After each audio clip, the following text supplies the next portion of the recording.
Então, boa noite a todos aí, aos amigos que estão assistindo a live da Sojima. Boa noite, professor George, nosso convidado de hoje, nosso professor querido aí, já há tantos anos na sociedade. Professor George Queiroz Vaz, nosso coordenador do curso de ginecologia endócrina, mestre, doutor, professor adjunto de ginecologia da UERJ, coordenador do ambulatório de ginecoendócrina e infertilidade do Hospital Pedro Ernesto e médico coordenador da Clínica Vida, Centro de Fertilidade. Um dos centros mais renomados do Rio de Janeiro e do Brasil. Jorge, primeiro te agradecer pela tua presença, né? Agradecer pela tua participação todos esses anos aí na sociedade, né? Sempre de coração aberto. Agora esqueci de colocar no currículo também, que agora celebra casamentos.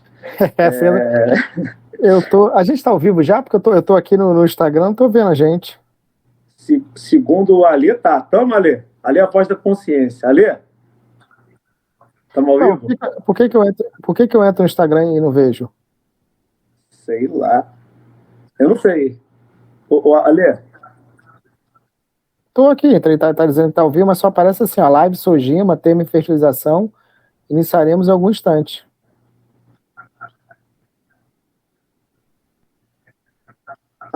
Deve ter começado do início da live, Jorge. Vê se tu bota live mesmo, já ao vivo. Não, tá ao vivo no Instagram.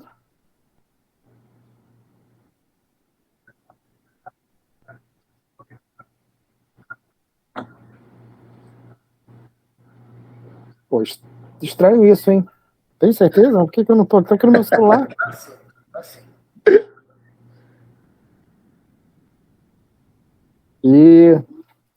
Rapaz, já abri e fechei. Cadê? Pergunta, manda agora. Olha o golpe ali. Vê se alguém tá vendo a gente aí. Pede pra alguém falar no chat. Alguém tá vendo a gente, não?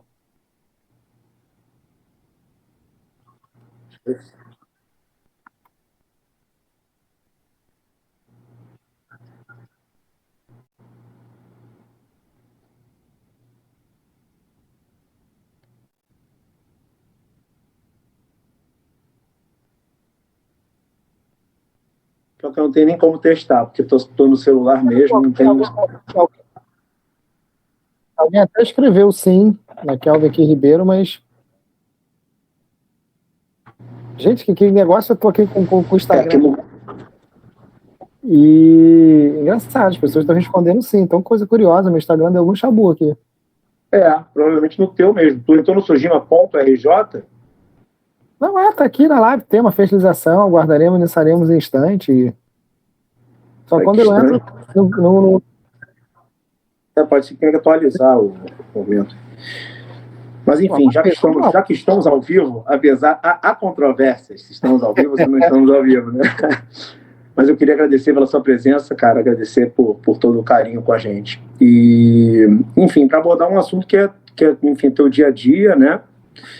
Você referência nesse assunto, tirar nossas dúvidas, né? Atualizar a gente que não trabalha nessa área específica, a gente trabalha como gineco-obstetra clínico, né? E, enfim, trazer luz para o nosso caminho aí, para a gente poder definir melhor, indicar melhor, né? E até desbanalizar também a FIV, que é um procedimento de extremo sucesso nos dias de hoje. Então, obrigado, amigo. Maravilha, eu que agradeço aí, Júlio, pela amizade aí, pelo convite, pela forma que você está conduzindo a Sojima aí brilhantemente. E a gente decidiu fazer esse tema, Júlio, porque assim, a gente sabe que a gente tem muitas campanhas, né, até para a gente relembrar, tentar a sociedade sobre uns temas, e aqui nesse mês de junho a gente está no mês de conscientização da infertilidade, né? A infertilidade, às vezes, né, quando a gente olha assim, quando a gente não está muito dentro de um processo de tentar engravidar, de um processo de frustração de não conseguir, não ter tanto, ela é um pouco desdenhada, né, porque não é uma doença física, né? Em tese as pessoas falam assim, ninguém vai morrer porque tem infertilidade, enfim, mas eu não vejo dessa forma, né? Não acho que a gente divide doença só desse jeito, assim, né? A infertilidade, ela quando um casal, né, está diante de uma infertilidade, assim, é um processo bem frustrante, né? Porque assim, a gente nasce, cresce, reproduz e morre, né? A gente, né, biologicamente, a gente foi programado por isso. Quando a gente, né, se bem que hoje a gente nasce, não quer crescer, também fica enrolando para reproduzir, né? Para reproduzir lá perto dos 40 anos, agora também não quer morrer, quer viver até, sei lá, 150 anos, enfim. Mas, de fato, no processo dito assim convencional, ele é bastante impactante, né? Assim, a gente, é óbvio que, né, ter um filho não pode ser, no meu entender, né, pelo menos não pode ser o principal objetivo de vida, mas é um dos principais, né? A gente bota lá um domínio, ter uma carreira bem-sucedida, ter os filhos, criar, né? Enfim, constituir família, e blá, blá, blá. Agora, tem gente que claramente hoje que não tem esse sonho, não tem esse, não tem essa pegada de ter filho, né? E tem uma atriz que fez até tratamento lá na clínica, eu falo porque ela está aí nas redes sociais e fala que fez lá.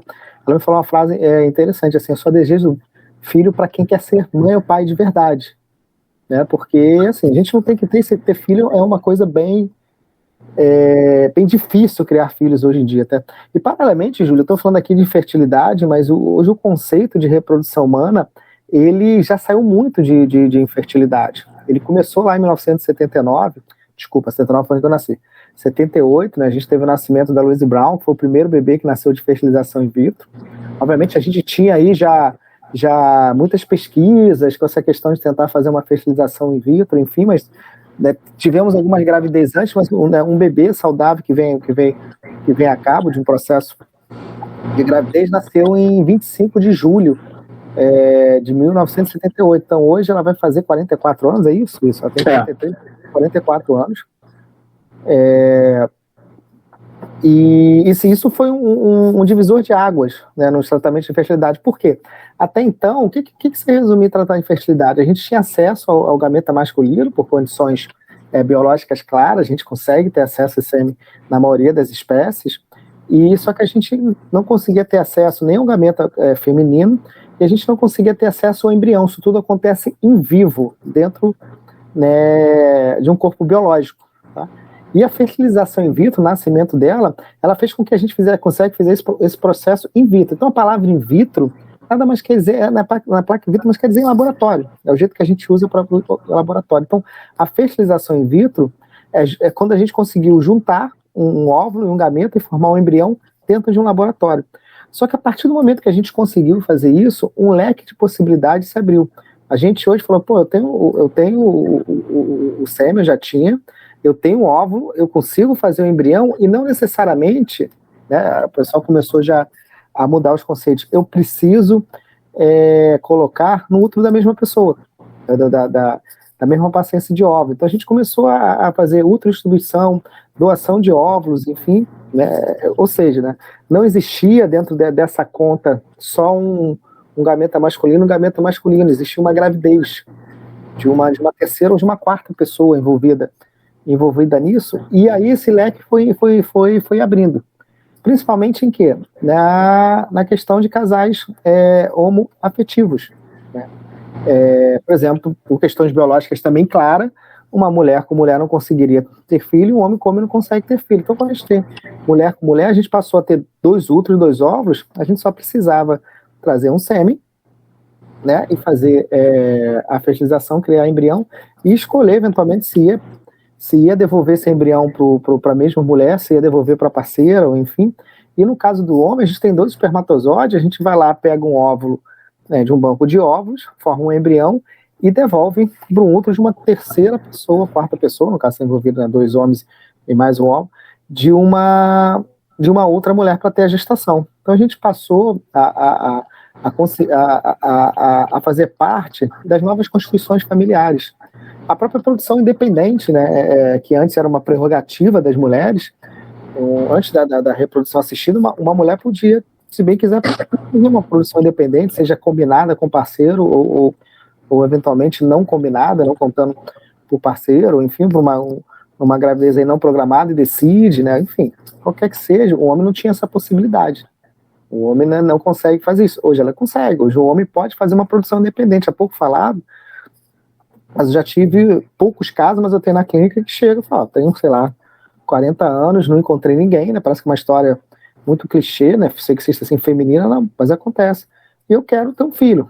Ele, obviamente, ele não tem um útero, né? O que ele faz? Ele escolhe um óvulo, né? Faz um embrião, escolhe um útero de substituição e consegue hoje produzir um filho, né? Ter um filho. E a reprodução humana, então, ela ficou muito enraizada, assim, muito envolvida nas novas constituições familiares, né? Na sociedade como vem vindo. Recentemente a gente está agora fazendo tratamento de transgêneros, né? E a gente está aí. A gente está nessa confusão toda, uns contra a favor, né? Falando, mas a gente tá totalmente envolvido com a sociedade. Então, o que faz a reprodução humana precisa ser realmente muito antenado com o que está acontecendo, muito livre de qualquer juízo, né, de valor. E outra coisa que a reprodução humana permitiu, que abriu um outro leque, que saiu de tratar casal de infertilidade, é que a gente, por exemplo, assim, como eu estava contando, a gente começou a fazer fertilização in vitro. Então, peguei um óvulo, peguei um espermatozoide, juntei, formar um embrião. Antes de devolver para o útero de alguma mulher, a gente falou, cara, eu tenho vida, eu tenho um embrião, e eu consigo estudar ele antes de ter uma gravidez. E aí a face genética da reprodução humana também se desenvolveu muito, né? Então a gente consegue estudar embriões, a gente consegue fazer filhos, né, de casais que não necessariamente aconselhamento genético, não necessariamente eles têm infertilidade.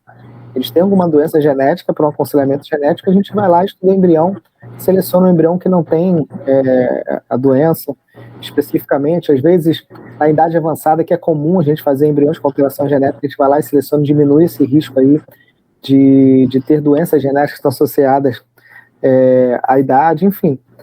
A gente, né, abriu um leque. Então, assim, hoje a reprodução humana, ela não é tratar casais de infertilidade. Outra coisa, assim, que aconteceu muito agora, na questão da preservação de fertilidade. Olha a reprodução humana aí, de novo, inserida aí nos acontecimentos sociais. Quer dizer, a mulher engravidando cada vez mais tarde, se inserindo cada vez mais no mercado de trabalho. Existe uma questão biológica na mulher e ela hoje não tem que parar os seus planos por causa de uma gravidez. Ela pode preservar a fertilidade e não se preocupar com o tal do relógio biológico. Então, assim, a reprodução humana está totalmente inserida nessas mudanças da sociedade. Se a gente for ver até as próprias resoluções, né, do CFM, que vem de praticamente 3 em 3 anos, ele reedita uma resolução e a gente vai mudando, porque as coisas são muito dinâmicas. É muito legal quando eu dou uma aula de legislação de reprodução humana e a gente vai verificando ali desde 90 e pouco, que antes podia fazer isso, né? Recentemente, a nossa última resolução já botou a palavra transgênero. Ela já começa a dizer isso, ó, tratamento de reprodução humana assistida são para tratamento de casais heterossexuais, homoafetivos e transgêneros. Ele já se abre aí para questões da sociedade que a reprodução humana tem que ser utilizada. Estou falando muito, Júlio, você não quer falar? Nada, cara. Eu estou aqui aprendendo, estou aqui... na verdade, eu estou aqui contando um breve histórico do que é a reprodução humana. Ela é apaixonante, assim, ela realmente... Parece um clichê, né? Você falar assim, eu trabalho com quem gosta, não trabalho, enfim, né? Nem sei, tem uma frase dessa, acho que não ficou muito bem, não, porque eu trabalho, assim, não... Enfim, tem uma frase dessa, quem trabalha com o que gosta, não precisa se sei lá, não me lembro aí, se alguém quiser me lembrar e dizer aí no chat. Enfim, é exatamente isso, assim, eu realmente sou muito feliz, muito realizado, né? E eventualmente, assim, como tem a frase recente aí, você vê como eu sou antenado na reprodução humana, assim, como é que quem vê close não vê corre, né? Não é isso? As pessoas, não sei se já ouviu essa frase, mas uma frase muito recente desse mundo moderno, que você fica tirando aí fotos maravilhosas, enfim, né, no Instagram, com a sua vida maravilhosa, postando, e as pessoas, mas quem vê o close não vê o corre, não vê o que você tá fazendo ali por trás, né? Como é que tá a sua vida, enfim. E óbvio, né, a gente tem, não é só alegria, assim, a gente tem que trabalhar em horários às vezes ruins, enfim, domingo, tem que ver embrião todo dia, né, embrião às vezes não tem horário, óbvio, enfim, mas eu saio de casa sempre feliz, assim, porque realmente vou por fazer o que gosta. Assim, eventualmente a gente tem casos que, né, como qualquer tratamento, porque a gente faz medicina, que ele não termina da maneira que a gente gostaria, que a gente não tem sucesso, né? Isso é penoso, obviamente, para paciente, mas é penoso para a gente também. A gente vai levando essas cargas emocionais com o passar do tempo, eventualmente, né, vai ficando mais amoroso, eventualmente vai ficando mais frio, né? E assim, mas ela é apaixonante. Tanto é que, assim, cada vez mais o número de médicos que vem fazendo o título de especialista, lá na própria clínica a gente tem um fellow, né, que deve virar pós-graduação em breve, em reprodução humana, cada vez a procura é maior. Vários alunos meus, assim, né, lá da universidade, de residência, sempre procuram, quero fazer, né? Alguns alunos da própria Sojima, enfim, Sojima ainda vai ter reprodução humana aí.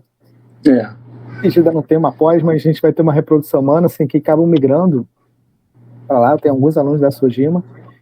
E é isso, a reprodução humana tá por aí. A gente tem pergunta aqui, não tem? Deixa eu ver. Eu não tenho acesso aqui, Jorge. Aqui, por isso que eu falei, você vai fazer pelo... Eu consigo ver aqui. Não, manda bronca. É uma coisa que a gente vê, Jorge, no nosso dia a dia do consultório, né, isso independente da área que a gente atua realmente, né, que você tocou e que eu acho que é uma coisa fundamental hoje, né? São os pacientes realmente que estão inseridos no mercado de trabalho, né? Isso é uma realidade da nossa geração já, né? E postergam essas gestações. Então, é bastante frequente a gente ouvir aquela pergunta: doutor, eu tenho que engravidar até quantos anos, né? E a resposta que eu costumo dar para elas é a seguinte: olha só, você não tem que nada, né? Você tem que engravidar quando você desejar, quando você achar que é pertinente. É claro que existe uma idade biológica melhor, até 35 anos, né? Que é aquela resposta que a gente dá quase sempre. Mas ter que não, né? Então elas vêm a nós, buscam informações sobre a questão de congelar ovos, questões relacionadas também à fertilização in vitro, né? Isso, cara, todo dia tem isso. Eu estou com 39 anos, posso engravidar ainda? Cara, pode. O que é prudente fazer para você preservar sua fertilidade quando você de fato desejar ser mãe, né? E aí eu normalmente encaminho essas pacientes para você, né? Para você fazer essa investigação toda, né? E definir a reserva ovariana. Então eu queria que você passasse para a gente, para nós somos clínicos aqui, como você faz essa investigação, como é que você orienta essas moças lá, como é que você faz a investigação, principalmente da reserva ovariana e os procedimentos adiante. Não, maravilha. Tem até uma pergunta aqui que é mais ou menos parecida, então eu vou fazer um briefzinho aqui, né?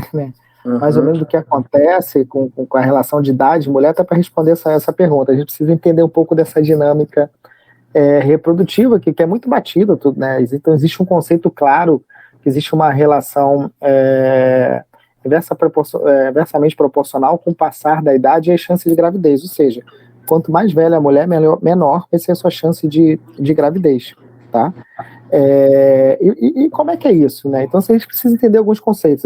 Eu vou explicando, eu vou fazendo um bate e volta assim com a reprodução masculina.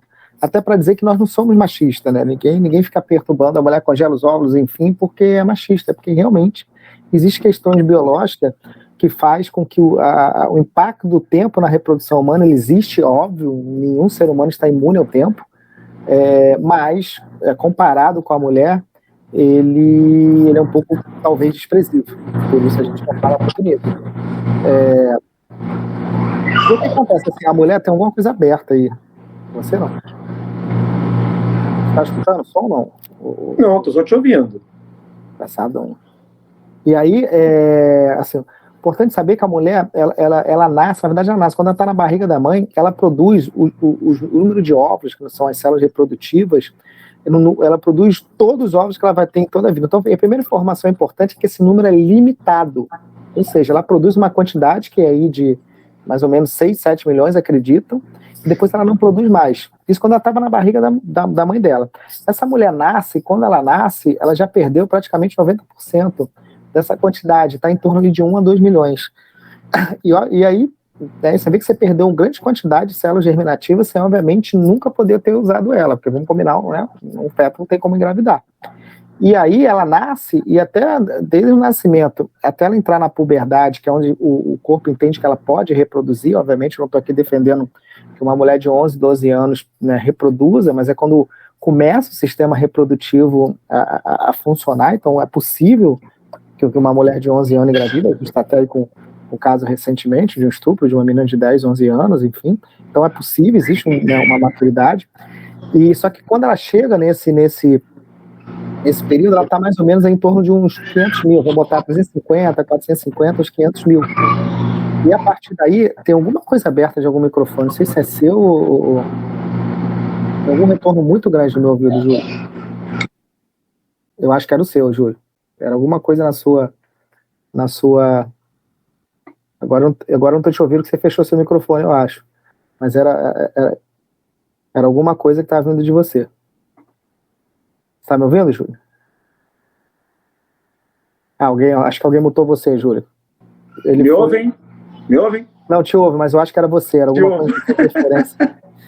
Mas deixa eu falar aqui, Júlio. E aí, essa mulher, quando entra ali, começa a puberdade, a primeira menstruação, ela tem mais ou menos 500 mil óvulos. Você fala, pô, é óvulo pra caramba, tem, né? Hoje em dia o pessoal tem 1, 2, quiçá 3 filhos.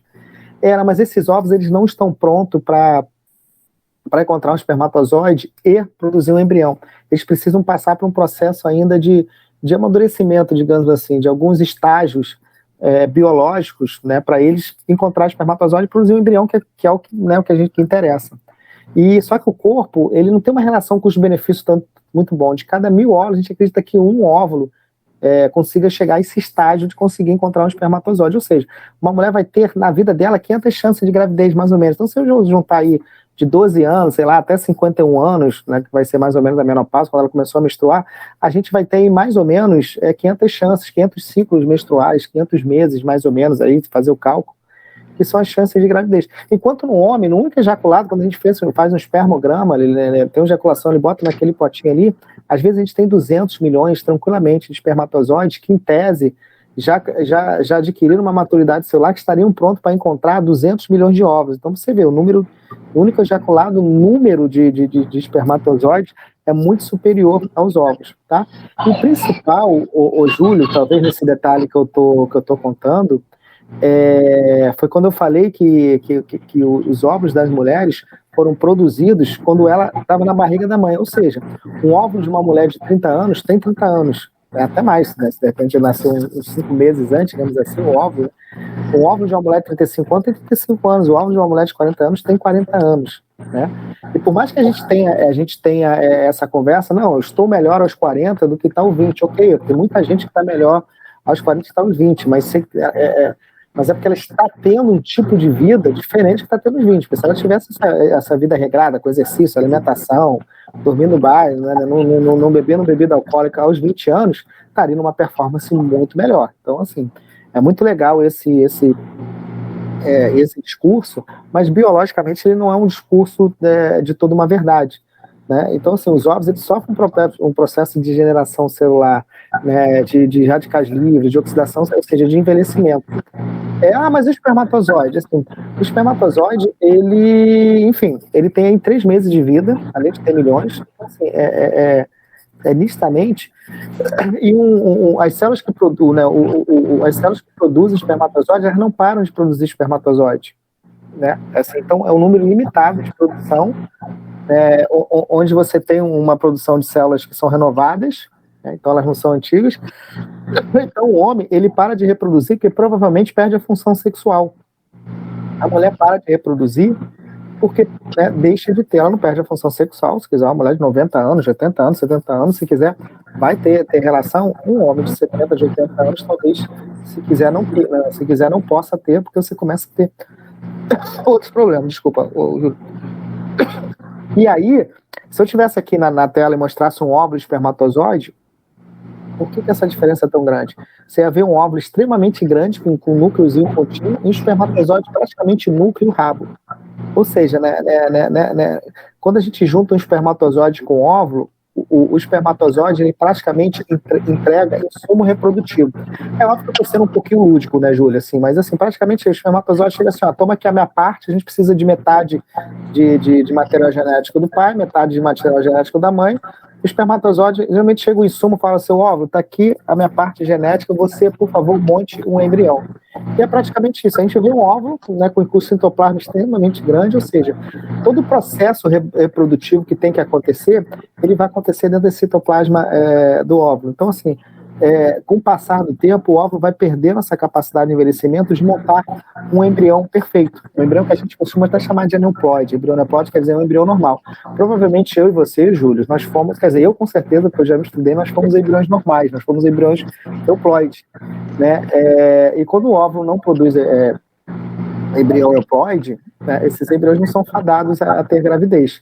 Então, assim, se eu pegar 10 óvulos de uma mulher de 20 anos e juntar com 10 espermatozoides, a gente acredita que 80% dos óvulos aí vão ser euploides. Você vê que 20% já não produzem óvulos normais. É normal que a reprodução humana, na hora de montar, pega um óvulo espermatozoide, que ele faça um óvulo, que ele faça um embrião que não tem um manual de instrução perfeito para produzir, né, pessoas normais. Tá?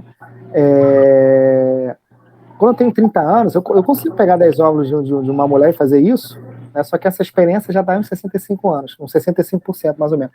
Aos 35 anos, que é aquela idade que todo mundo começa, a mulher pelo menos, eu estou com 35 anos, relógio biológico, geralmente você tem esse limite. É praticamente a idade onde eu faço essa experiência, que aos 20 anos estava lá 80%, 85%, ela está em torno de 50%. Né? Ou seja, se eu pego cada vez que você engravida, o seu óvulo tem metade da chance de produzir um embrião que está fadado à gravidez e metade da chance de botar um embrião que está fadado a não dar gravidez, tá? E aos 40 anos, essa lógica inverte. Você produz agora 20% de embriões considerados normais e 80% de embriões considerados anormais. Esses números eles têm algumas alterações, então para você ver como é que inverte. Ou seja, a qualidade do óvulo é esta capacidade do óvulo encontrar o espermatozoide e produzir um embrião bom, tá? É óbvio, gente, que existe questão de alimentação, questão de qualidade de vida, questão do espermatozoide ser bom ou não, é óbvio que existe nessa equação, mas eu estou falando que a influência do tempo ela é geral. E a responder a sua pergunta, né, e até respondendo aqui a pergunta do Rafael, ele disse, boa noite, a partir de qual valor do hormônio antiwoleriano é indicada a congelação? Em caso de mulheres mais novas, abaixo de 30, por exemplo. E aí a gente tem que falar de reserva ovariana, tá? O que é a reserva ovariana? É mais ou menos essa quantidade de óvulos que a mulher tem. Você lembra que eu falei que ela tem uma quantidade, nasce com uma quantidade e ela vai gastando com o passar do tempo. É como se a mulher gastasse óvulos todo mês. É como não, ela gasta óvulo todos os meses. Ela perde mais ou menos por mês 1.000 óvulos.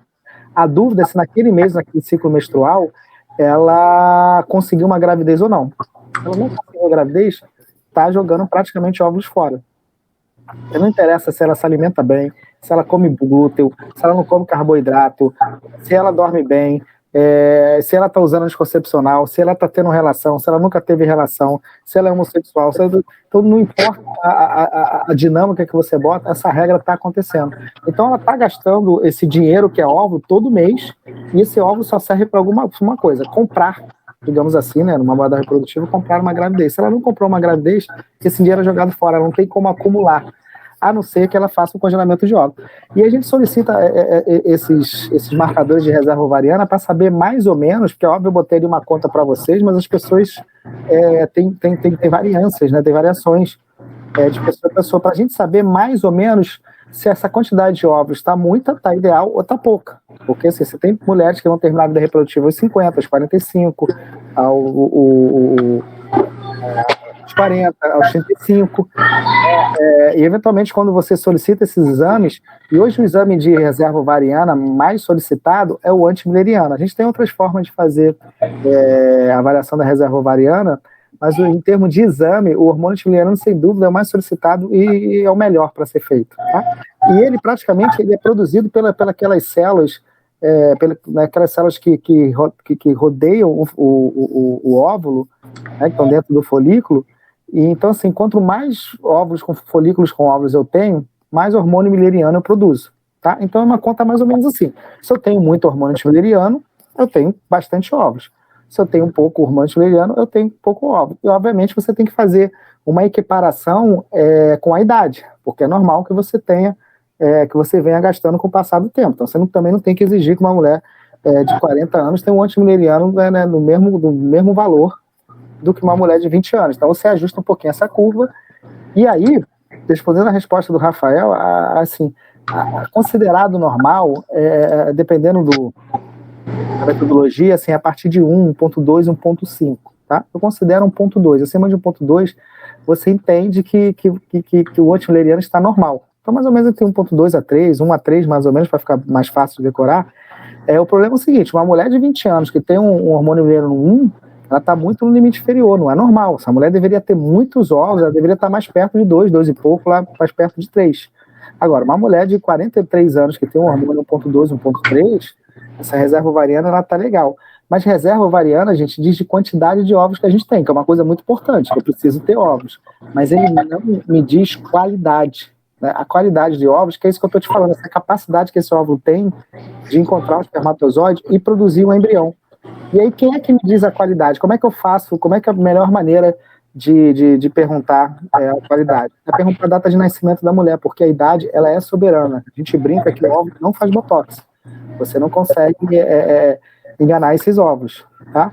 Então, assim, Rafael, as pessoas até discutem se a gente tem que ficar pedindo hormônio antimülleriano, isso é uma discussão, a gente ainda não fez protocolo, mas eu tenho uma médica, a Beatriz Tubinandá, que é uma amiga minha, já trabalhou com a gente lá, enfim, me manda muito paciente, e ela solicita muito exame, ela tem uma rotina de exame e ela botou, né? Uma rotina de exame de pedir MH para todas as pacientes dela. E, curiosamente, os casos que eu mais fiz diferença na vida reprodutiva, talvez, da paciente, são das pacientes dela. Porque ela conseguiu pegar, obviamente, eu não sei quantos ela solicitou, não tenho acesso à quantidade de pacientes que ela tem, mas eu sei que ela tem bastante. E uma vez ou outra, assim, paciente de 28, 29 anos que ela está tratando, ela pegou os hormônios müllerianos bem baixos, abaixo de 1. E aí aconselhou essas mulheres a congelar. Então, as mulheres que eu congelei abaixo de 30 anos, é porque, eventualmente, né, óbvio, quando você tem uma história de doença, endometriose, fez cirurgia, vai tirar uma ovário, você tem algumas histórias que levam claramente a baixa da reserva ovariana, é mais fácil, mas às vezes pessoas totalmente normais, foi lá, trabalham com questão de melhora de qualidade de vida e hormônios, enfim, uma ginecologia base, ela solicitou e ela me manda algumas pacientes realmente de 28, 29 anos e tem um hormônio mülleriano abaixo de 1, né? E aí você fala assim, já tem uma muito boa, enfim, mas você entende, né, isso não é muito bem estudado, mas você entende que ela vai ter, a vida reprodutiva dela vai ser mais curta. De repente, essa mulher de 33 anos, que é uma idade super tranquila, ela tenta engravidar e ela já está em uma insuficiência ovariana oculta, que a gente chama, né, ali, ou seja, existe produção de hormônio, mas não existe produção de óvulos, né? Então a gente congela. E no geral, as pessoas perguntam muito da idade, né? Assim, a idade de 35, eu falei para vocês, a idade que a mulher começa a se ligar, e todo mundo fala, não, tem que congelar com 35 anos, mas a gente fala que você tem que congelar mais perto do 30 do que dos 35. Só que é óbvio que aos 30 anos, se olhar para uma mulher de 30 anos, ela tem uma vida muito pela frente, enfim, é difícil, né? Você não está geralmente numa fase econômica muito bem estabelecida, onde você tenha dinheiro para investir, grana para investir nesse projeto, elas acabam deixando para chegar a 35 anos, mas se puder, congele perto do 30. Tá? E a avaliação da reserva ovariana é isso, ela tem mais valor, não para dizer se vale a pena congelar, não, na verdade você tem que congelar pela idade. Se você acha que você está com 30 anos, né, e existe claramente chance de você não ter um projeto de filho, e às vezes, como é que você sabe nisso, né? Você, às vezes não depende só de você, quer dizer, aliás, depende, se você quiser você faz uma produção independente, mas no geral, esse projeto, principalmente, independente do tipo de casal que você mas pelo menos quando para a mulher, assim, isso depende de uma segunda pessoa, né? E uma das piores coisas que não tem é você botar um projeto de vida onde você depende de alguém. Isso é um dos piores planos da vida, né? Porque você depende um resultado seu de uma segunda pessoa. Então você pode estar aos 30 anos, ninguém tem essa garantia que você vai encontrar, né, com esse parceiro, vai encontrar alguém legal, ou enfim, qualquer que seja a sua questão. Enfim, ou você às vezes está com uma relação estável, mas vou estudar, vou não sei o quê, mestrado, doutorado, vou sair do país, ou enfim, não tem planos. Então o ideal é que você congele mais perto dos 30 do que dos 35. Posso congelar com 38, com 39, com 40? Pode. Tá? Eu já tenho congelamento até de 43 anos, enfim, mas os resultados, eles vão caindo, mas você sempre está melhor hoje do que amanhã, né? Essa é uma regra da biologia reprodutiva. Hoje, a sua fertilidade é melhor do que amanhã. Então, assim, Congelei uma mulher de 40 anos, de 39, enfim, eu queria ter congelado aos 30, aos 32, queria. Mas se existe uma chance de tentar, se ela quer tentar com os óvulos dela e a tentativa não é para agora, o congelamento, ele para o tempo. Então, se eu congelar uma mulher de 30 anos e ela vai, né, fazer fertilização in vitro 15 anos depois, as chances dela são de uma mulher de 30 anos, não são de 45 anos. Então, a reserva ovariana, ele avalia mais chance de tratamento, de chance de quantidade de ovos que vai vir, como é que vai ser o sucesso do seu tratamento e número, do que a qualidade. Então, assim, em que idade você deve, na verdade, você deve congelar mais por idade, ou se eventualmente você tem um hormônio tiroidiano muito fora da curva dessas pacientes, tá? As outras maneiras que se faz é a solicitação de folículos antrais, né, com ultrassom, que é fácil de fazer, mas você teria que fazer, você faz na paciente menstruada, geralmente, assim, né, na clínica é fácil, eu tenho ultrassom, toda hora estou fazendo, mas às vezes solicitar para alguém que faça não é comum.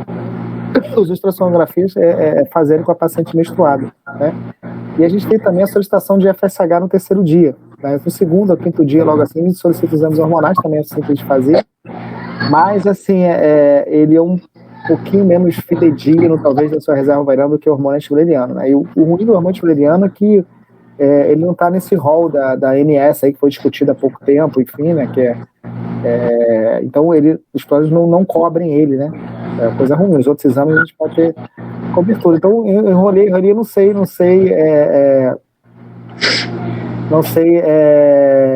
sei se eu respondi, mas que eu respondi. Tem mais pergunta aqui, assim, não sei se está vendo, assim, qual é a idade limite permitida para fazer uma FIV, né? Assim, você sabe que, como eu contei para vocês, a resolução humana, ela vem, a resolução do CFM, ela vem modificando, ela vem olhando para a sociedade como um todo, né? E no começo, ela disse que só pode fazer até 50 anos.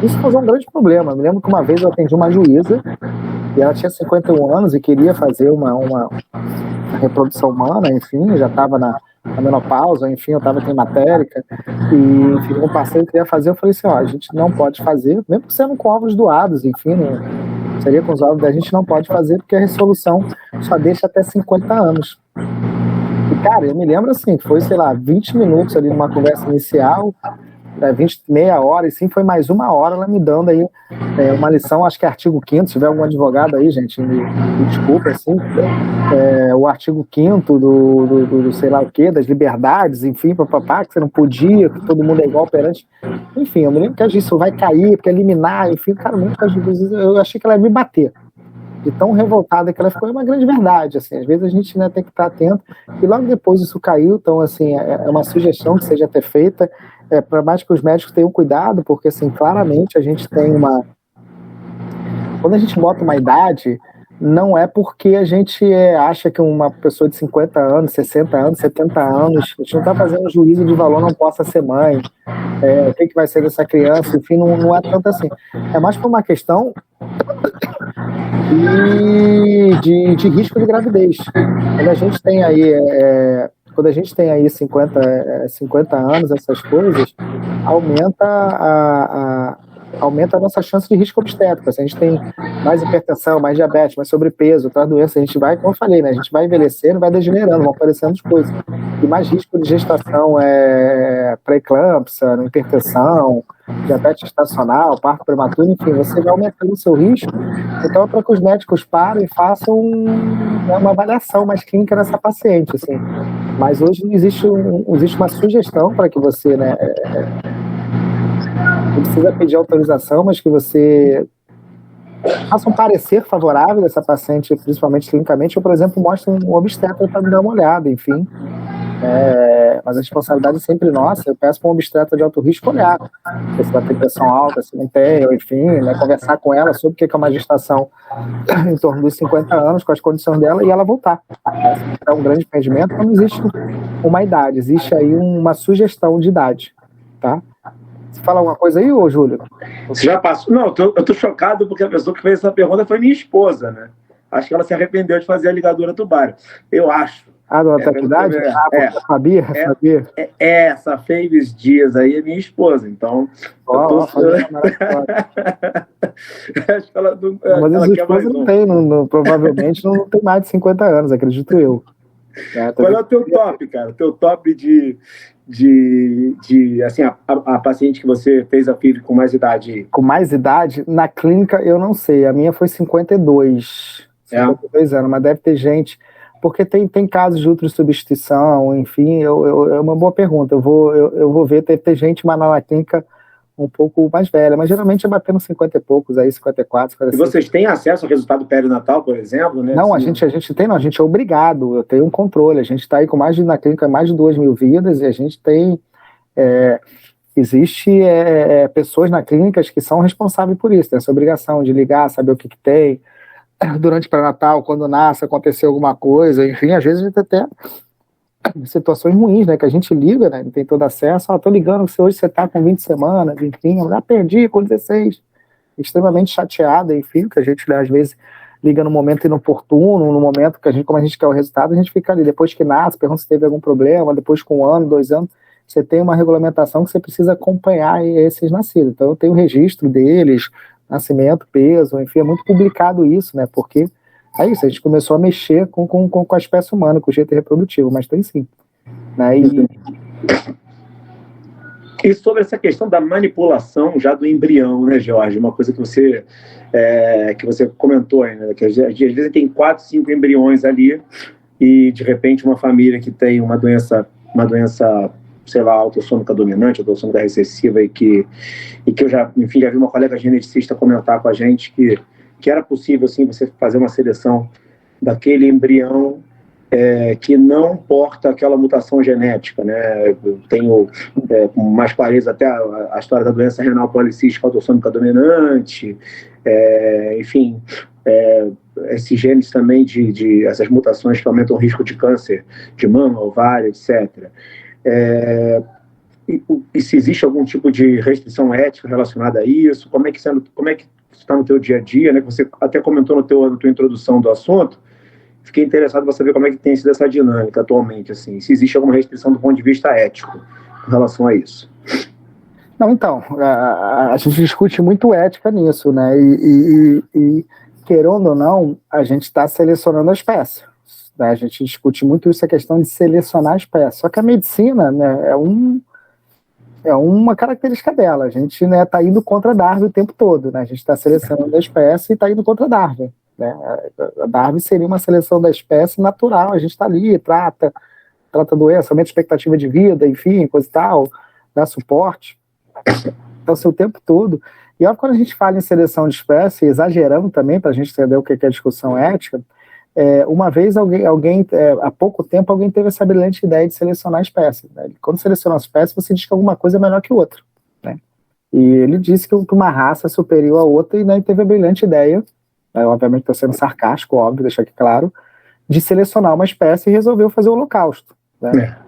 E óbvio que eu estou sendo exagerado uma coisa, mas às vezes a gente não tomar cuidado, as pessoas começam lá, mas eu quero...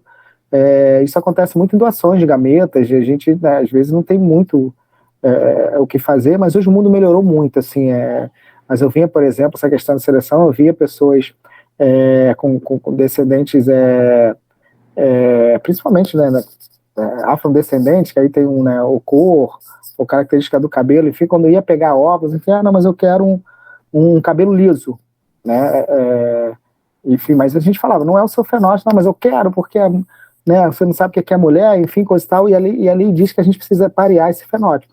E ela selecionava espécie, né, e selecionar espécie, hoje, graças a Deus, Rodrigo, eu falo que a reprodução humana, ela acompanha, hoje, assim, você vê, graças a Deus, as pessoas tendo orgulho da sua raça, do seu cabelo, soltando, a gente vê um mundo aí mudando o jeito que a gente vê o mundo, então o legal não é ser branco, mais louro de olho azul, enfim, mas eu vi isso na reprodução humana, eu vi a galera querendo ser branco de olho azul e não sendo, né, você, não, quero ter olhos azuis, mas, cara, tem um gay, né, tem um gay na sua família, tem alguma coisa, enfim, né, as mulheres, muita coisa, essa questão de cabelo, alisavam, passavam o tempo todo, a gente ainda tem muito isso, mas eu vejo isso notoriamente, né, como de uns tempos para cá, eu falo de 3, 4, 5 anos, assim, que hoje as mulheres não se preocupam tão mais com o cabelo, né, não querem selecionar tanto mais a espécie, porque reconhecem a sua espécie como poderosa, como maravilhosa, isso é muito legal. Mas voltando à seleção da espécie, então assim, toda vez que a gente seleciona, e aí o que a gente está fazendo, a gente está selecionando por uma questão que a gente entende que é ética. no caso uma doença, mas são embriões compatíveis com vida. Então, assim, quando você tem doenças autossômicas, significa aquela questão de azinho, significa que se você tiver um gene portador, você tem a doença. Então, como cada pessoa que vai doar um gene tem 2 genes, se eu tenho um gene portador, então essa pessoa pode doar o gene portador ou pode doar o gene não afetado, tá?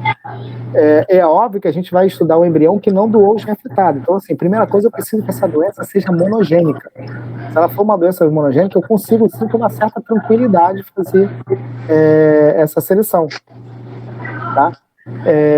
Existe doença como anemia falciforme, por exemplo, são doenças recessivas, enfim, né? Você tem uma série de doenças recessivas, elas são mais raras. As dominantes, como pulam geração sim, geração não, geralmente, elas são geração sim, geração não. Elas não pulam geração, né? Ou você teve um filho que não era portador e ele passa a não ter, né? Que você não passou, ou você tem as gerações, ou você tem a doença, né? Passando pela família. E você consegue selecionar, né? Então, a primeira característica é que a doença tem que ser monogênica, tem que ser um gene específico que seja responsável pelaquela doença. Só que a grande quantidade de doenças genéticas que a gente conhece, que estão associadas à genética, a grande quantidade a maioria delas não são monogênicas. Então, assim, apesar da ideia ser muito legal, a gente não resolve muito, né? E as recessivas, assim, essas recessivas são um pouco mais, às vezes no meu olhar, um pouco mais preocupantes, porque você não pega ela numa anamnese. E às vezes, se essas doenças têm aí perdido, hoje em dia a gente faz uma coisa, ô Júlio, e aí é uma coisa que vale para qualquer ginecologista obstetra que tá fazendo, não precisa ser reprodução humana. Existe uma coisa que chama CGT, que é teste de compatibilidade genética. O que a gente faz? A gente roda um painel nos dois casais, a gente identifica, sei lá, 3.000 doenças recessivas. Por exemplo, eu já rodei em mim também, e eu tenho 2 doenças recessivas. Uma é alguma coisa de tireoide, outra é plegia do olho, são coisas assim que a gente desconhece. Qual é o problema? Minha esposa ter esse gene e eu poder formar um embrião que dê match, tá? Como a minha esposa não tinha também os outros genes, eu tinha 2, ela tinha 3, não teve problema nenhum. Eu não precisei fazer estudo, mas se a gente visse lá que tem alguma coisa, eu não ia correr o risco. Eu teria 25% de chance de ter um neném com uma doença genética, eu poderia. Então, hoje, não tem nada a ver com infertilidade, nada. Hoje, a gente acredita que o CGT, né, vai chegar um paciente no consultório e vai fazer, sei lá, como é que chama? Consulta pré-concepcional? Como é que chama? Você pede exames? Tem um nome, uma consulta dessa? Antigamente, pré-nupcial, né? Pré-nupcial. Pré-concepcional, né? Ou alguma coisa, tem uns nomes dessa, onde o médico vai ali, vai ver se tem enfim, doenças sexualmente transmissíveis, se tem isso, aquilo, enfim, faz um check-upzinho ali, né? Hoje você vai solicitar isso. Ele está cada vez mais barateando, de custo em torno de 5.000. Você olha lá e você fica livre dessas doenças recessivas que às vezes são aquelas que não pode casar primo com primo, enfim, e às vezes você não tem história, você é surpreendido por uma doença genética geralmente grave, por exemplo, uma anemia falciforme, enfim, e aí você pode fazer os embriões e selecionar. Então, assim, o grande lance é que eu não conserto a doença. Na verdade, eu vou fazer, sei lá, 4 embriões, um embrião tem, o outro não tem, ou tem a doença, mas não, como ela é recessiva, é só portador, não tem doença, enfim. Eu vou transferir para essa paciente o embrião sabidamente das características genéticas. Só que o embrião... Desculpa, gente. O embrião que é portador de uma doença, ele é um embrião normal. É diferente daquela conversa que a gente estava tendo, que formava embriões normais e anormais. Aí era a estrutura do embrião. O manual de instrução está correto. Esse embrião, né, uma pessoa que tem anemia falciforme, ela é compatível com vida, assim, né? Então a gente está selecionando os embriões, e o que faz com esses embriões? Joga fora, não joga fora? Porque eles não são alterados, são embriões que dão vida. Então tem umas questões aí, mas ok, a gente aceita. O problema é que a gente começa já a evoluir para não doenças. Você tem várias características que são genéticas, olhos, calvície, né? Hoje você tem também testes genéticos, os testes genéticos são chamados PGT, testes genéticos pré-implantacionais. A gente tem praticamente 4 deles, né? A gente tem os da aneuploidias, que são esses estruturais, que vê se tem, por exemplo, se ele tem síndrome de Down, se ele tem Morris, enfim, essas doenças mais conhecidas é a síndrome de Down, que são essas doenças relacionadas a óvulo de mulher em idade avançada. Então, assim, a gente sabe quando a mulher mesmo se preocupa, quando tem uma idade de 40, que tem algum medo de ter o filho como uma alteração genética. Então, isso é verdade, porque, né, você produz embriões alterados, né, em estrutura, que a gente chama, e aí, por exemplo, a síndrome de Down é a doença mais conhecida. Mas, por exemplo, essas doenças que você está falando, as pessoas são normais, elas não têm características sindrômicas, ela tem uma doença de cunho genético. E aí esse é o PGTA, o PGTM é para doenças monossômicas, a gente tem o PGTSR, que são para doenças estruturais, de abortamento, de cariótipo, são bem específicas assim, e a gente tem o PG, se a gente tem monossômico, ao contrário de monossômica, não sei se é PGT, não sei se é PGT, não, monossômica não é multissômica não, é polissômica. Polissômica. Eu acho que é PGP, o termo é ao contrário, eu não chamo se é polissômico, eu acho que é PGTP. E aí, assim, tem várias doenças polissômicas, né, assim, de multigenes, né, por exemplo, diabetes, hipertensão, doenças cardíacas, né, doenças psiquiátricas, na verdade, é poligênica, né, que a gente chama. Então, doenças poligênicas, que na verdade você vai ver embriões normais e você vai tentar dar um score, falar assim, esse embrião aqui, o número 3, ele tem menos chance de ter diabetes, por exemplo, né, de ter risco cardíaco, mas são doenças que são associadas, geralmente, se elas são poligênicas, elas são associadas ao comportamento, né, o estilo de vida, enfim, não faz muito sentido, é melhor você mudar o estilo de vida, e mesmo assim você aumenta, você não tira. Isso às vezes é muito legal, talvez numa diabetes tipo 1, que ela é poligênica, mas, assim, né, você tem ela de poucos genes, então, assim, você realmente tira ali a chance de botar uma diabetes tipo 1. Talvez uma esquizofrenia, as pessoas, né, talvez utilizem para algumas doenças específicas. Mas isso é mesmo uma seleção das peças. Daqui a pouco eu consigo rodar, ele tem mais chance de ser mais forte, tem mais chance de ter um QI elevado, vai ter mais chance, daqui a pouco a gente vai. E o direito já discute do seu direito genético, né? De a gente não vai evoluir para uma coisa tão louca que daqui a pouco uma empresa não pode solicitar seu mapa genético para saber, você é uma pessoa que, sei lá, tem muita tendinite, olha a loucura que a gente vai indo. Sei lá, você é uma pessoa que tem muita depressão, você tem... Daqui a pouco você vai ter que fazer lei para reservar, né? A gente vai conhecer essas condições para você reservar o seu sigilo genético, olha isso, né? Que coisa doida, assim, mas a gente está muito lá na frente. Alguém perguntou se o CGT seria o NIPT, né? O Rafael aqui, parceiro, Rafael, até segui ele. O CGT, o teste de compatibilidade genética, não tem nada a ver com o NIPT, não. O teste de compatibilidade genética não são essas, são geralmente o NIPT, ele vai ver doenças estruturais. Por exemplo, vou botar a síndrome de Down, que é mais conhecida, assim. Ele consegue ver se seu bebê tem síndrome de Down, se tem uma chance de síndrome de Down. Isso não tem nada a ver. A síndrome de Down, ele é um erro aleatório. Na grande maioria das vezes, quando lá o óvulo e o espermatozoide estavam fazendo o embrião, ele formou um embrião com manual de instrução. A gente até fala que tem 47 cromossomos, a gente tende a ter 46, nós normalmente temos 46, e ele formou um embrião com manual de instrução para formar um embrião com algumas alterações genéticas que a gente chama alterada, por exemplo, síndrome de Down. O NIPT, ele consegue ver na gravidez. Você faz ele, é um teste não invasivo, você faz quando a paciente está grávida. Ele vai te dizer algumas alterações que pode ter, se está normal ou se você tem algumas doenças genéticas. O CGT você faz antes, você faz na pessoa, você roda um painel que vai te dizer como se fosse você pode rodar até o exoma, né, o genoma humano, ele vai te dar um mapa das doenças que você pode ter. Aquelas doenças que são genéticas, vai dizer se você e sua esposa tem, ele vai dizer lá, dá match, essa doença é perigosa. Não tem. A mais conhecida, a anemia falciforme. Eu, por exemplo, posso ter um gene da anemia falciforme e não ter nada, ok? Porque ela é recessiva. A minha esposa pode ter um gene da anemia falciforme e ela é recessiva. E, de repente, a gente tem um filho, a gente tem 25% de chance de ser da doença. Ela receber 2 genes recessivos, ela vai ter a doença. E a anemia falciforme é uma doença que tem um impacto na qualidade de vida muito grande, né? Essas pessoas têm uma expectativa de vida diminuída e uma qualidade de vida mais restrita do que as pessoas. Mas são pessoas normais. Você pode até encontrar ela na rua e não vê diferença. Na maioria das vezes você consegue ver um pouquinho, né? Ela tem algumas características da síndrome. Então, são essas doenças que a gente chama recessivas, né? São doenças ligadas por gene. Assim, você tem um cromossoma normal, mas a informação desse cromossoma é para que você tenha certo tipo de doença. Então, é totalmente diferente. O Rafa fez uma outra pergunta ali, George. O Rafa é nosso residente lá de Bom Sucesso. super interessado. Ele pergunta ali nos ovos, nos casos de ovo doação, há uma idade ideal limite do óvulo doado? Já que a partir dos 35 anos a qualidade do óvulo é pior? Não. Existe, né? Até o consenso, a resolução do CFM, né, que regulamenta a do ano passado, era 35 anos, agora é até 37 anos.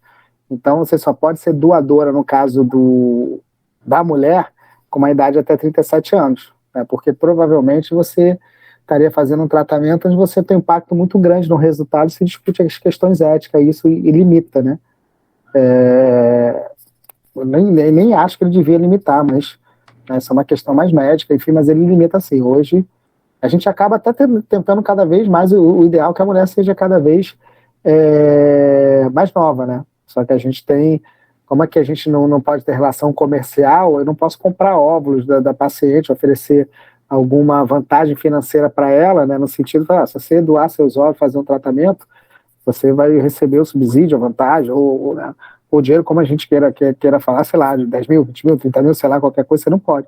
Em alguns países pode. É óbvio que se a gente pudesse fazer uma busca ativa e chegar na rua e buscar alguém, né, nova, às vezes sabida que tem filho, enfim, com algumas características genéticas de fenótipos que eu estou procurando de alguém, seria mais fácil, mas essa busca não é ativa, ela é passiva, né? A paciente aparece. Por isso que tem bancos, né? A gente traz muito óvulos de bancos, né? Estrangeiro, dependendo da lei do país, o país permite uma busca mais ativa, né? Então você encontra no banco deles, assim, óvulos de 20 e poucos anos, enfim, aqui no Brasil cada vez menos a gente consegue no nosso banco, né, paciente com óvulos jovens. Agora, com congelamento de óvulos, a gente está conseguindo ter banco. A paciente congelar óvulos, ela aceita doar um pouco para o banco, né? Mas no geral é isso mesmo. Tá? Você tem uma idade limite que é até 37 anos. Ele perguntou também se o hormônio luteinizante prediz a qualidade do óvulo. Em tese, aquilo que eu te falei, não assim, não diretamente, tá? Mas indiretamente você tem uma associação entre hormônio tilderiano, né, e resultado de gravidez, porque quanto mais óvulos, maior a sua chance de gravidez no tratamento. E hormônio tilderiano diz que você vai ter muitos óvulos. Agora, não é uma relação direta, tá? Por exemplo, eu ter um hormônio tilderiano baixo, eu prefiro um hormônio tilderiano baixo, às vezes, de uma mulher de 20 anos, que um hormônio tilderiano alto de uma mulher de 45, digamos assim. Né? Essa relação ela não é tão clara. Tá? Show de bola. A gente está falando aí, a gente é cortado? Rafa perguntou outra aí. Para as pacientes que sobraram óvulos no tratamento, ou até embriões, eles podem ser doados? Então, aquelas que têm sobra de óvulos, sobra de embrião. Então, os óvulos, assim, eles só podem ser doados se tiver qualidade, tá? Na verdade.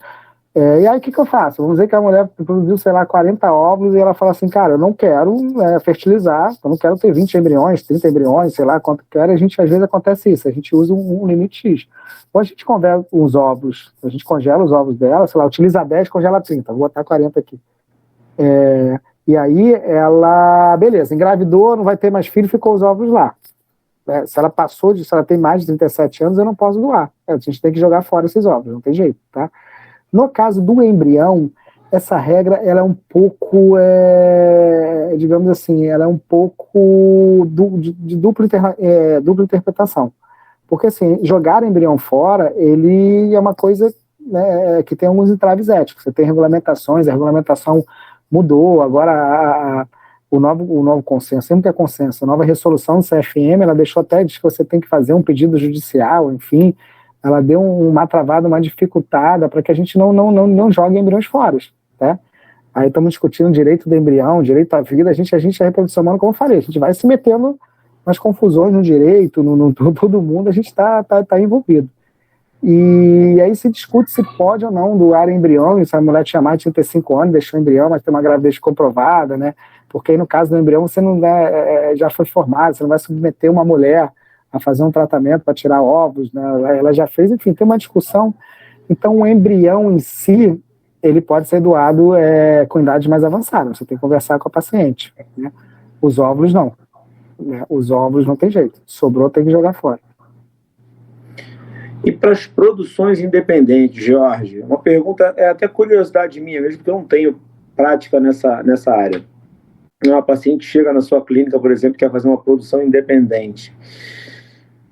O espermatozoide que é doado a ela, assim, ela tem, ela tem acesso a algum tipo de informação fenotípica do pai?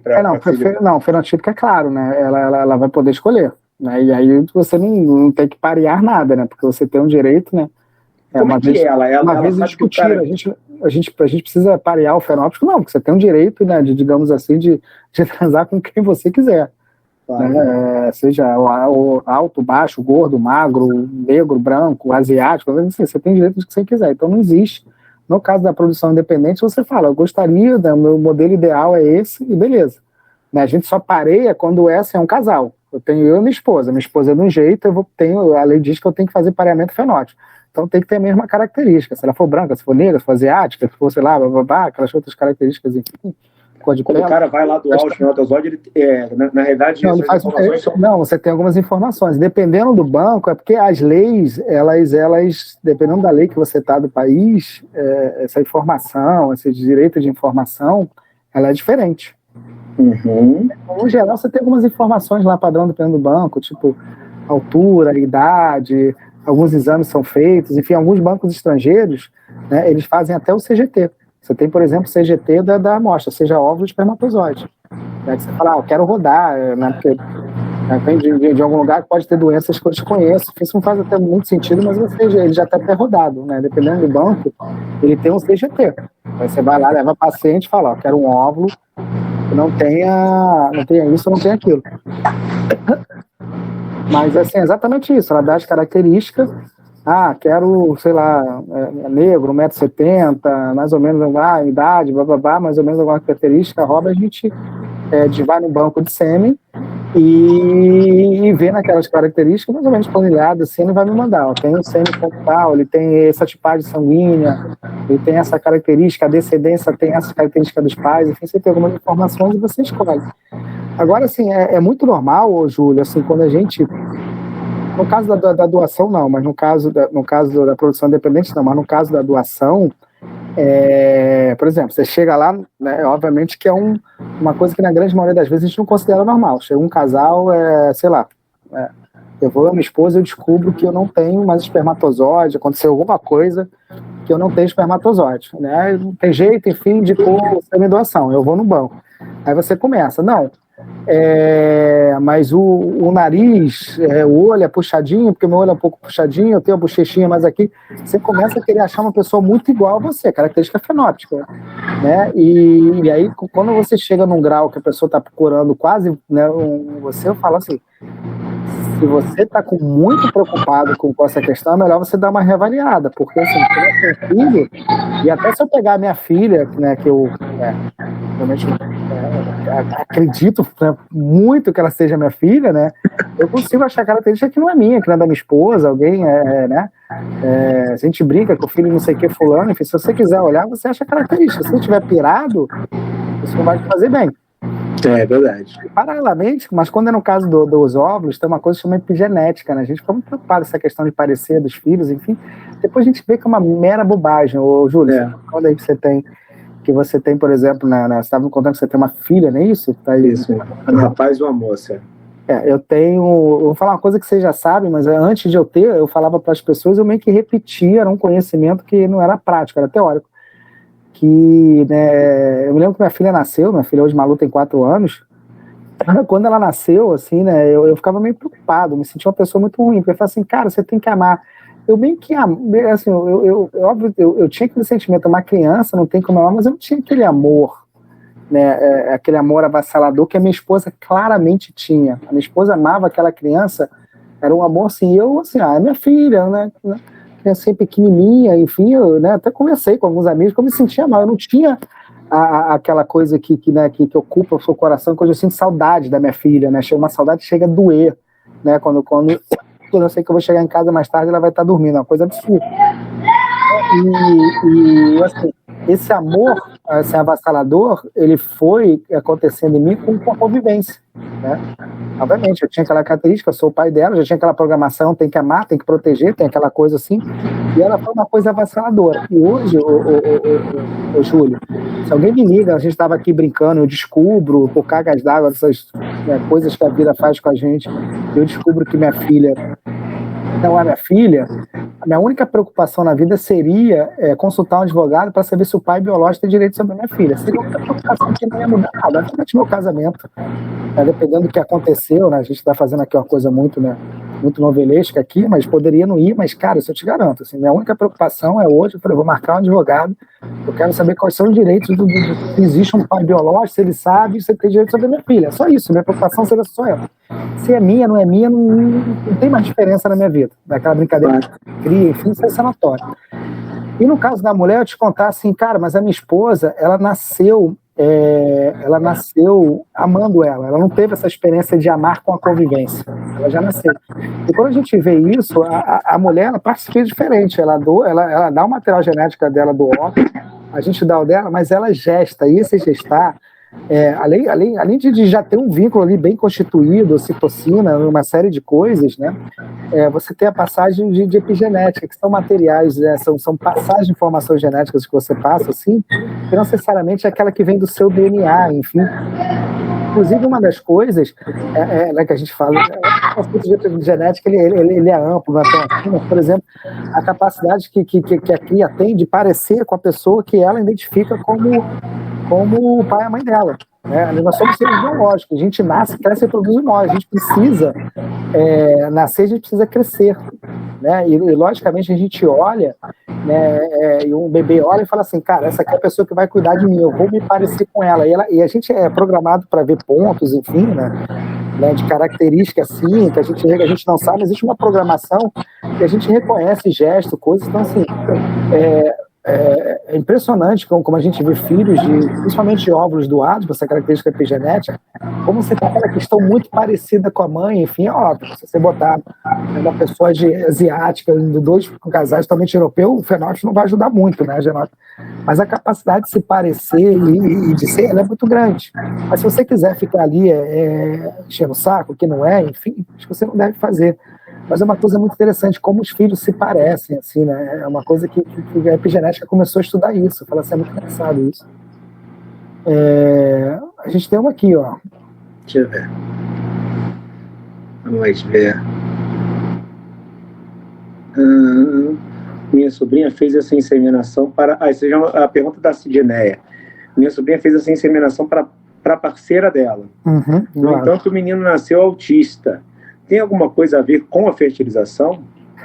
Então, o espectro autista, né, o transtorno global do desenvolvimento, ele é muito multifatorial e a gente acredita muito hoje que ele é ambiental, né, que a gente tem aí coisas ambientais influenciando, a gente não sabe tóxico, se é um meio ambiente que está aí, enfim, totalmente contaminado com uma série de coisas, assim. Ele não tem uma relação genética tão clara, né? Genética dessa de passar gene, né? Não existe algumas doenças que têm manifestações autistas que estão ligadas a genes. Eu posso até fazer um tratamento, mas no geral não tem nada associado a ter feito tratamento ou não. Tá? Ele é assim, uma coisa aleatória. Tá? Acontecer porque aconteceu, não é porque o sêmen pelo menos eu não consigo te dizer, não é porque usou o sêmen de alguém que tinha uma tendência até autista ou não, enfim. A gente vê cada vez mais diagnóstico de autista e hoje se entende que é mais alguma coisa ambiental que está acontecendo, contaminando a gente, talvez, do que alguma coisa genética, que a gente esteja passando de pai para filho. Tá? Perfeito. Então, não tem nada a ver com a fertilização, não, em vez de regra. Perfeito. Professor George, cara, eu por mim ficava aqui até amanhã de manhã. Mas a gente tá aí, daqui a pouco eu vou apanhar aqui da minha esposa. Cara, eu tô aqui abismado com será porque eu tô, mas eu não tô no meu... Pois é, cara, porque se o Rafa mandou mensagem, a minha esposa também tá preocupada com o negócio de FIV. E a Sidneia, que se a Sidneia que eu tô pensando é minha paciente, gente boa pra caramba também, conseguiram, eles conseguiram ver, sim. Eu, como sou um excluído digital, né? Mas eu queria te agradecer muito, cara. Assim, pô, o papo é muito bom, né? Eu te conheci online, né? Eu te conheci ao vivo faz pouco tempo. Eu te conheci online, eu te conheci dando aula na pós. Falei, pô, esse cara, ele tem um talento com a câmera ali, é um professor nato, né? Aí você até brincou comigo, pô, tá falando de mim mesmo. Mas, enfim, agradecer a você por tudo mais uma vez, revelar nossa admiração, né, nosso carinho por você, que é muito grande. Você é referência pra gente em tudo, assim, na realidade. Porra, a Kojima teve uma enorme... Hã?